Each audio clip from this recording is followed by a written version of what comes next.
の結末は俺たちが決める。混合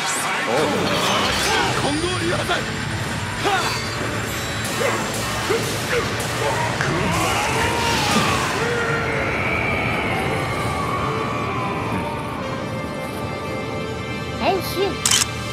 Oke, halo teman-teman semua, balik lagi saya Agan Reza di episode bahas-bahas. Jadi setelah ketutup sama hype-nya si Decade yang form barunya itu yang rame banget, akhirnya di sini Kamen Rider Saber episode 18 bakalan Ana bahas. Tidak akan pernah absen ya teman-teman. Jadi yang Ana tulis di judul soal episode ini seru, nggak cuman sekedar judul doang teman-teman. Jadi beneran seru loh di sini ya, makanya simak bahas-bahasnya sampai habis. Oke, ayo semangat dong ya. Jadi Ana di sini juga nggak pernah setengah-setengah dan selalu total ngebahas satu episode dengan banyaknya pendapat, terus juga dengan teori, dengan spekulasi dan juga prediksi. Jadi ayo langsung aja kita bahas episode 18 Kamen Rider Saber. Jadi perbedaan pemikiran antara Toma dan juga Yuri di sini hanya menyebabkan konflik kecil yang tidak terlalu berarti ya. Jadi kan si Yuri suruhnya tebas aja tebas gitu ya, kan si Tomanya nggak mau karena ada Mbak Yuki di situ. Tapi menurut Ana disinilah terjadi atau muncul percakapan yang cukup dalam antara si Toma dan juga si Yuri soal resolusi dan juga peneguhan status si Toma ini sebagai pemeran utama di serial Kamen Rider Saber. Maksudnya gimana Gan nih? Ana jadi jabarkan aja ya. Jika benar-benar disimak, jadi ketika si Yuri berbincang sama si Toma di sini, menurut Ana percakapannya di sini cukup menarik ya, karena Ana cukup serius juga nontonnya.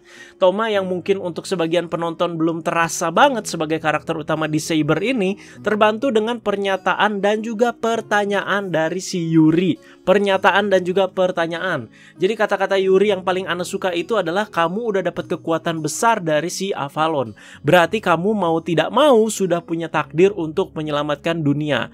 Nah, dengan si kekuatan besar itu, tinggal kamu punya tekad atau tidak. Ini bagus banget loh omongannya. Jadi pandangan mikir Toma juga di sini mendukung banget, body language-nya juga sangat mendukung. Jadi kita jadi terbawa aja gitu ya dengan suasana percakapannya.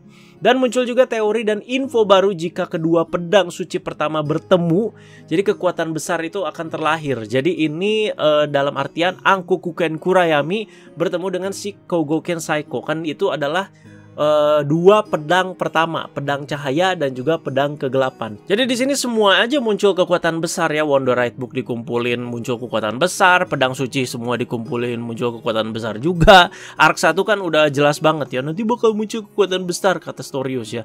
Nah ini teorinya ada lagi, ketika dua pedang pertama bertemu muncul lagi kekuatan besar gitu. Dan karena Yuri ini takut terserap sama si kegelapan, makanya dia jadi pedang. Ya, jadi si Kogoken Saiko. Atau bisa dibilang mungkin si Yuri ini kan kesatria biasa dulunya ya. Terus juga dia ada si Kogoken Saiko. Jadi dia menyatu sama si pedangnya gitu ya. Karena takut terserap dalam kegelapan. Apakah sebegitu menakutkannya si Ankokuken Kurayami gitu ya, sampai orang-orang tuh pada takut gitu. Nah, apakah si Kento yang sekarang menghilang bisa jadi kayak si Saiko? Ya, karena setelah cerita si Saiko ini Anda juga jadi agak mikir teman-teman. Di sini jadi kayak si Saiko dalam artian kayak gimana ya? Jadi kayak si Saiko tapi di Ankokuken. Kan serem gitu ya, bisa jadi kayak si Saiko, kayak kuyang gitu, terbang-terbang, tapi itu si Kento gitu. Ngerti kan maksud Anda ya? Jadi itu masih pertanyaan teman-teman ya. Jadi kalau kalian punya pendapat juga silakan kalian tulis aja di kolom komentar bawah. Menurut Anda percakapan Yuri dengan si Toma ini wajib dibahas sih soal ini teman-teman di episode ini ya. Dan di sini dibahas juga tentang kelanjutan hubungan antara si Toma dan juga para kesatria, teman-temannya yang udah minggat ke selatan ya. Dan menurut Ana hasutan-hasutannya si Reka Shindai jadi agak maksa di sini ya. Maksa bener ya. Seperti Toma udah kerja sama pedang cahaya loh, nanti dia bisa jadi dapat kekuatan terbesar loh. Jadi Ana aja yang nonton juga sampai hah? Gimana gitu. Hasutannya tuh kadang-kadang nggak masuk akal gitu. Jadi cuman kayak asbun doang ya. Dan apakah para member Sword of Logo sebodoh itu gitu ya, dan terbawa sama hasutan recehnya si Reka Shindai macam gitu. Mestinya mereka mikir gitu ya. Jadi main iya-iya aja mestinya nggak mungkin gitu. Kan itu hasutan anak SD bisa dibilang ya, macam lo tadi diomongin di perosotan lo, yuk kita gebukin gitu.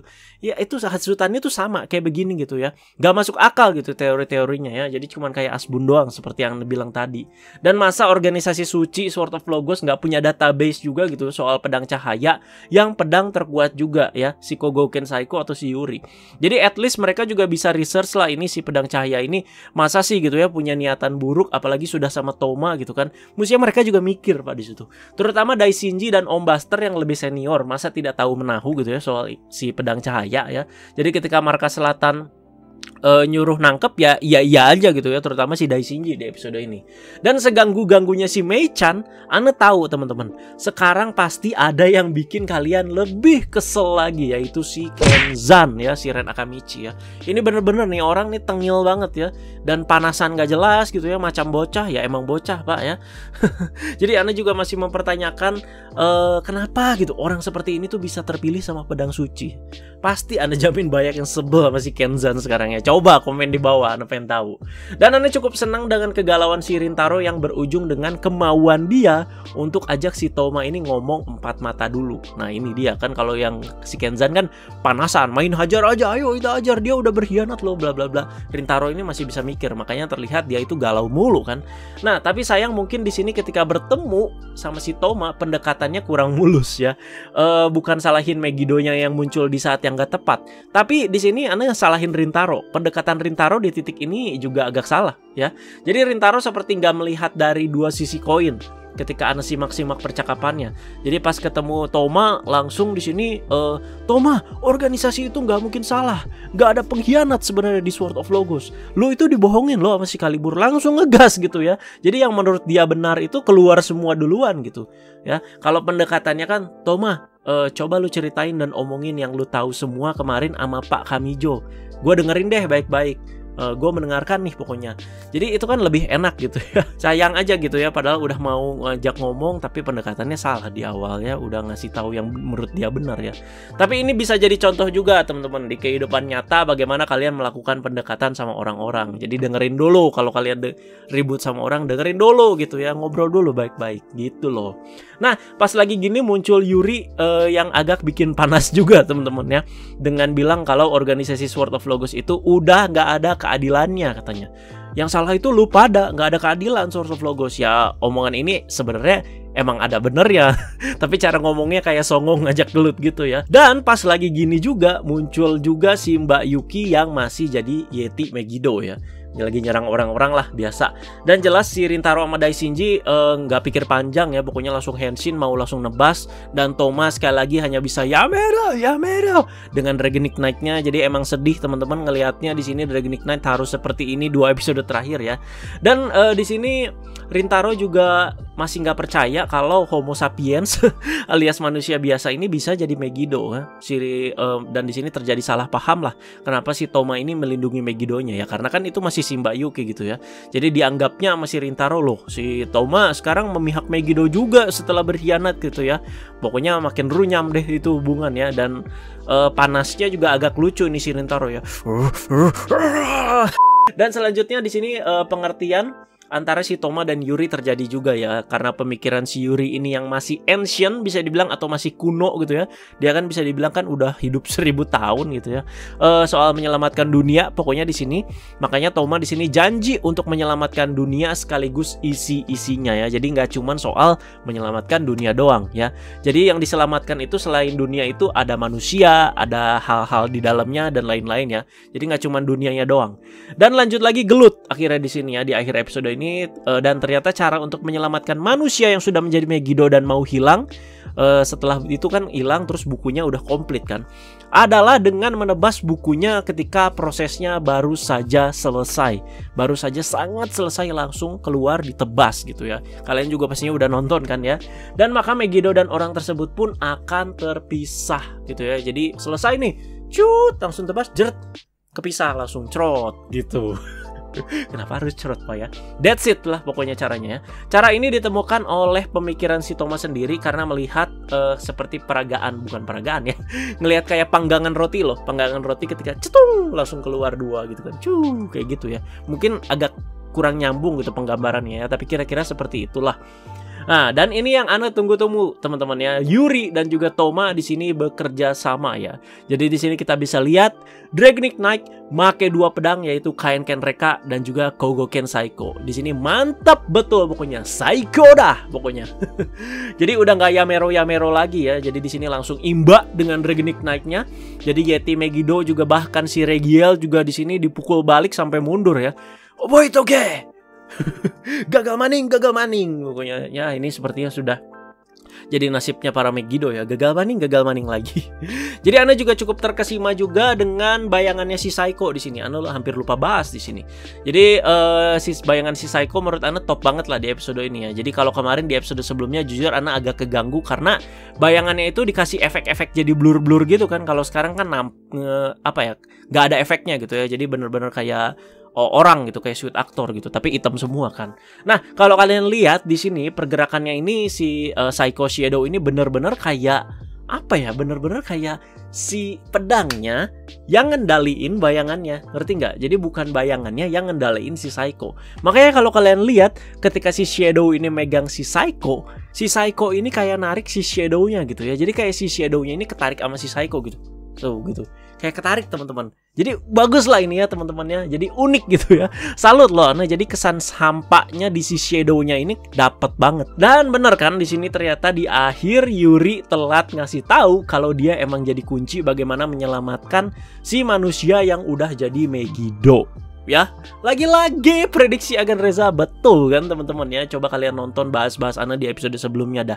Ana ngomong persis sama kayak si Yuri ini pokoknya ya. Pokoknya kalian simak dulu. Ayo semangat dong nonton Sabernya ya. Dan episode selanjutnya di sini konflik Toma dengan teman-temannya masih berlanjut teman-teman ya. Jadi terutama dengan si Dai Shinji di sini.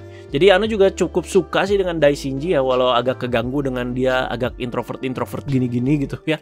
Tapi dia ketika serius pandangannya itu kayak serem aja gitu teman-teman ya. Apalagi di episode awal Arc 2 ini dia kan ngomong rantai pengkhianat, langsung beda matanya agak merah gitu, serem gitu ya.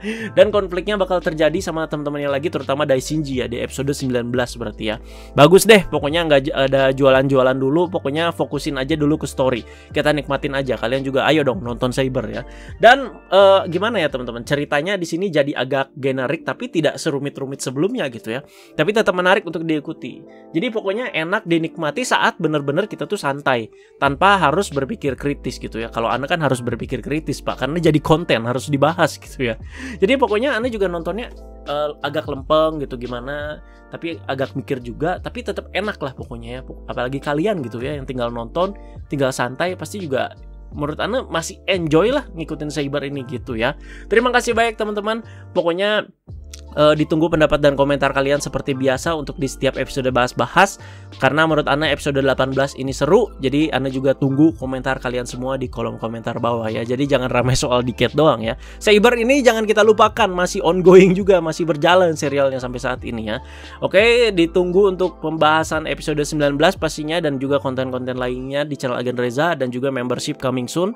Kalian tungguin aja teman-teman, masih dalam proses. Kira-kira prosesnya sudah 80%. Waduh, seneng banget Ana bakal launching membership nih buat kalian ya. Jadi jangan lupa join juga ketika membershipnya sudah launching. Pokoknya nanti ada tier-tiernya dan juga dengan konten-konten yang menarik di dalam membership tersebut.